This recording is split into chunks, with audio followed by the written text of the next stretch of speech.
BJP ಅವರಿಗೆ ಪ್ರತಿಭಟನೆ ಮಾಡೋದು ಬೇರೆ ಏನು ಕೆಲಸ ಇದೆ. ಯಾಕೆಂತ ಹೇಳಿದರೆ ಮಹಿಳೆಯರಿಗೆ ಇವತ್ತು ಜಿಲ್ಲಾ ಪಂಚಾಯತ್, ಗ್ರಾಮ ಪಂಚಾಯತ್, ತಾಲೂಕು ಪಂಚಾಯತಲ್ಲಿ ಕೆಲಸಗಳಲ್ಲಿ ಮತ್ತು ಬೇರೆ ಬೇರೆ ಸೆಕ್ಟರ್ಗಳಲ್ಲಿ ಇವತ್ತು ರಿಸರ್ವೇಷನ್ ಮಾಡಿದರೆ ಅದು ಕಾಂಗ್ರೆಸ್ ಮಾಡಿದೆ. ಆಶಾ ಸ್ಕೀಮ್ ಇರಲಿ, ಗೃಹ ಜ್ಯೋತಿ ಇರಲಿ, ಬೇರೆ ಬೇರೆ ಗ್ಯಾರಂಟಿ ಸ್ಕೀಮ್ ಇರಲಿ, ಇದೆಲ್ಲ ಕೂಡ ಮಹಿಳಾ ಕನ್ಸರ್ನ್ ಆಗಿ ಕೊಟ್ಟದ್ದು ಯಾರು ಅಂದರೆ ಅದು ಕಾಂಗ್ರೆಸ್ ಕೊಟ್ಟಿದೆ. ಇವರು ಏನು ಕೊಟ್ಟಿದ್ದಾರೆ ಇಡೀ ದೇಶದಲ್ಲಿ? ಯಾವುದು ಒಂದನ್ನಾದರೂ ಹೇಳಿ, ಒಂದು ಯೋಜನೆ ಇವತ್ತು ರೂಪಿಸಿದ್ದಾರಾ? ಇವತ್ತು ಮಹಿಳೆಯರಿಗೆ ಬೇಕಾದ್ರೆ ಎಲ್ಲ ಹಿಂದೆ ಇತ್ತು, ಈಗ ಕೂಡ ಕೊಡ್ತಾರೆ. ಆದ ಕಾರಣ ಇದನ್ನೆಲ್ಲ ಬಿಟ್ಟು ಜನಸಾಮಾನ್ಯ ಪರವಾಗಿ ಬೇಕಾದಷ್ಟು ಇವತ್ತಿದೆ. ಬರೀ ಕಾಂಗ್ರೆಸ್ಸನ್ನು ಟೀಕೆ ಮಾಡದೆ ಪ್ರತಿಪಕ್ಷದ ಕೆಲಸ ಅಲ್ಲ. ಜನಪರವಾಗಿರುವ ಹಲವಾರು ಯೋಜನೆಗಳಿತ್ತು. ನೀಟ್ ಬಗ್ಗೆ ಇಷ್ಟು ವಿದ್ಯಾರ್ಥಿಗಳು ತೀರಿ ಹೋದರು, ಅಂಥವ್ರ ಕಣ್ಣಿನ ವ್ಯವಸ್ಥೆಗೆ ಒಂದು ಯೋಜನೆ ಇಲ್ಲ. ಮಕ್ಕಳ ಭವಿಷ್ಯ ಚೆಲ್ಲಾಟ ಆಡ್ತಾ ಇದ್ದಾರೆ. ಯಾವುದೇ ಒಂದು ಇವತ್ತು ಸ್ಪಷ್ಟವಾಗಿ ಇವತ್ತು ಒಂದು ಪಾಲಿಸಿ ಅಂತಿಲ್ಲ.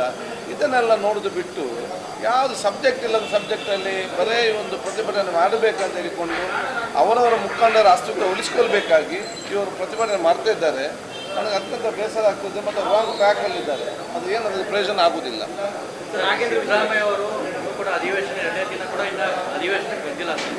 ನೋಡಿ, ಸಿದ್ಧ ಅತ್ಯಂತ ಹಿರಿಯ ನಾಯಕರು ಇವರು. ಅವರು ದೀರ್ಘಕಾಲದಲ್ಲಿ ಇರುವಂಥದ್ದು. ಆದರೆ ಅವ್ರು ಎಲ್ಲಿದ್ದರೂ ಕೂಡ ಅವರ ಪ್ರೇರಣೆ, ಪ್ರೋತ್ಸಾಹ, ಮಾರ್ಗದರ್ಶನ ಇದೆ. ಅವ್ರಿಗೆ ಇಚ್ಛೆದಾಗ ಅವ್ರು ಬರ್ತಾರೆ. ಬೇರೆ ಬಂದಿದ್ದಾರಾ ಪ್ರತಿಪಕ್ಷದ ಮುಖಂಡರು? ಅವ್ರು ಪ್ರಮುಖ ನಾಯಕರು ಹೌದು. ಅವರು ಖಂಡಿತವಾಗಿ ಬರ್ತಾರೆ. ಇದ್ದಾರೆ. ಯಾವುದಲ್ಲಿ ಕೂಡ ಜನರಿಗೆ ತಪ್ಪಭಿಪ್ರಾಯ ಆಗೋದು ಬೇಡ. ಈಗ ಹೋಟೆಲ್ಗಳ ಮೇಲೆ ರೈಡ್ ಮಾಡ್ತಿದ್ದಾರೆ. ಬಟ್ ಕೆಲವು ಇದು ಕೂಡ ಮುಖಂಡರು ಕೆಲವೊಂದು ಆರೋಪ ಸಹ ಮಾಡ್ತಿದ್ದಾರೆ. ಆ ಹೋಟೆಲ್ ತಾಜ್ ದರ್ಬಾರ್ ಆಗಿಲ್ಲ, ಎಂಪೈರ್ ಹೋಟೆಲ್ ಮಾಡಿಲ್ಲ, ಎಲ್ಲ ಸಹ ಮಧ್ಯಮದ ಹೋಗ್ತಾರಂತೆ. ಎಲ್ಲ ಎಂಪೈರ್ ಹೋಟೆಲು ಆಗಿದೆ. ಎಲ್ಲ ಹೋಟೆಲ್ಸ್ ಕೂಡ ಕ್ಲೌಡ್ ಕಿಚನ್, ಇಲ್ಲಿ ಹೋಟೆಲ್ ಅಲ್ಲ, ಎಲ್ಲಿಂದ ಸಪ್ಲೈ ಆಗ್ತದೆ ಅಲ್ಲಿಂದಲ್ಲಿ ಕೂಡ ಸಪ್ಲೈ ಆಗಿದೆ. ನಿಮ್ಗೆ ಯಾವ ರಿಪೋರ್ಟ್ ಬೇಕಾದ್ರೂ ಕೊಡ್ತೇವೆ. ನಾವು ಯಾರ ಹೋಟೆಲ್, ಏನು ಹೋಟೆಲ್, ಅದು ಗೌರ್ಮೆಂಟ್ ಹೋಟೆಲ್ಲ, ಪ್ರೈವೇಟ್ ಹೋಟೆಲ್ಲ, ನಾವು ಸಬ್ಜೆಕ್ಟಲ್ಲೇ ಇವತ್ತಿಲ್ಲ. ಮತ್ತು ಒಂದು ಯಾವ ಹೋಟೆಲ್ ನಾವು ಬರೀ ಹೋಟೆಲ್ ಹೋಗೋಕ್ಕೆ ಜವಾಬ್ದಾರಿ ಎಲ್ಲರೂ ಕೂಡ ಅಧಿಕಾರಿಗಳದ್ದು. ಇಚ್ಛೆ ಏನಿಷ್ಟ ಅಂತಿಲ್ಲ. ನಮಗೆ ಜನ ಮುಖ್ಯ. ನಮ್ಗೆ ಇವರಾಗಿ ಇವರಂತ ಇಲ್ಲ.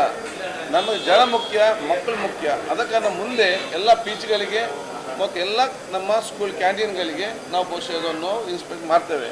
ನಾನು ಎಲ್ಲ PG ಸೆಂಟರ್ ಎಲ್ಲರಿಗೂ ಕೂಡ ಹೇಳ್ತಾ ಇದ್ದೇನೆ, ಅವ್ರ ತಪಾಸಣೆ ಮಾಡೋ ಮುಂಚೆ ನೀವು ಬಹುಶಃ ನಿಮ್ಮ ಸ್ವಚ್ಛತೆ ನೀವು ಇಟ್ಕೊಳ್ಳಿ. ಯುವಕಿಯರು, ಮಕ್ಕಳು ಅವ್ರ ಮನೆ ಬಿಟ್ಟು ಇಲ್ಲಿ ಬರ್ತಾರೆ, ಅವ್ರಿಗೆ ಯಾರು ಕೂಡ ಇರುವುದಿಲ್ಲ. ನೀವು ಆರೋಗ್ಯವಂತವಾದ ಊಟ ಕೊಡದಿದ್ದರೆ, ಅಸೌಖ್ಯರಾದರೆ ಅವರ ಕಷ್ಟ ನೋಡೋರಿಲ್ಲ. ಅದಕ್ಕೆ PG ಸೆಂಟರ್ ಪ್ರಾರಂಭ ಮಾಡುವವರು ಅಲ್ಲಿ ನಿರ್ವಹಿಸುವಂಥ ಸಹೋದರರನ್ನು ನಿಮ್ಮ ಸ್ವಂತ ಮಕ್ಕಳಾಗೆ ನೀವು ಆಲೋಚನೆ ನೋಡೋದಾದರೆ ಮಾತ್ರ ನೀವು PG ಸ್ಟಾರ್ಟ್ ಮಾಡಿ. ಇದನ್ನು ದಯವಿಟ್ಟು ಮಕ್ಕಳ ನೋವಿನಲ್ಲಿ ನೀವು ಯಾರಿಗೂ ದುಡ್ಡು ಮಾಡಲಿಕ್ಕೆ ಪ್ರಯತ್ನ ಮಾಡಬೇಡಿ ಅಂತ ಹೇಳಿ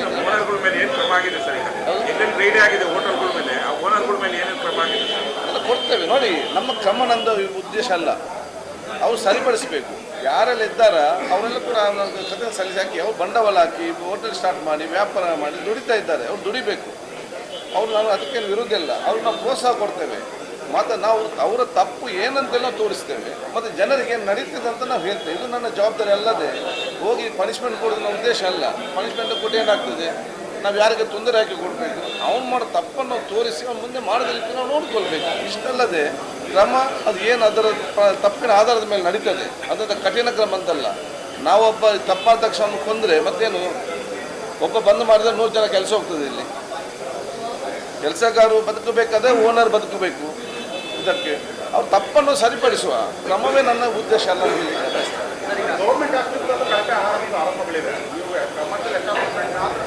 ಯಾವುದು ನೋಡಿ, ಗೌರ್ಮೆಂಟ್ ಹಾಸ್ಟೆಲ್, ಪ್ರೈವೇಟ್ ಹಾಸ್ಟೆಲ್ ಎಲ್ಲವೂ ಕೂಡ, government school canteen, private school canteen ಎಲ್ಲವೂ ಕೂಡ ತಪಾಸಣೆ ಮಾಡ್ತೇವೆ. ಆದರೆ ನಾವು ತಪಾಸಣೆ ಮಾಡಿದ್ರೆ ಕಾಯಬೇಕಂತಿಲ್ಲ. ಅವರವರೆಲ್ಲ ಸರಿಪಡಿಸಲಿ. ಅದಕ್ಕೆ ನಿಮ್ಮ ಮುಖಾಂತರ ಹೇಳ್ತಿದ್ದೆ. ಜಮೀರ್ ಅಹಮದ್ ಅವರು ವಿಜಯನಗರದಲ್ಲಿ ಧ್ವಜಾರೋಹಣ ಉಸ್ತುವಾರಿ ಬೇಡ ಅಂತ CM ಲೆಟರ್ ಬರೆದು ನೋಡಿ, ಯಾವುದೇ ತಪ್ಪು ಅಭಿಪ್ರಾಯ ಬೇಡ. ಧ್ವಜಾರೋಹಣ ಉಸ್ತುವಾರಿ ಬೇಡ ಅಂತ ಹೇಳಿ ಅದು ಹೇಳಿದಾರ? ಅಲ್ಲ ಸರ್, ಧ್ವಜಾರೋಹಣ ಬೇಡ ಅಂತ ಹೇಳಿದಾರ? ಇಲ್ಲ, ಈಗ ಧ್ವಜಾರೋಹಣ ಸಂಬಂಧವಾಗಿ ಅವ್ರನ್ನ ಉಸ್ತುವಾರಿಯಾಗಿ ನೇಮಕ ಮಾಡಿದ್ದೀವಿ ಸರ್. ಹೌದು.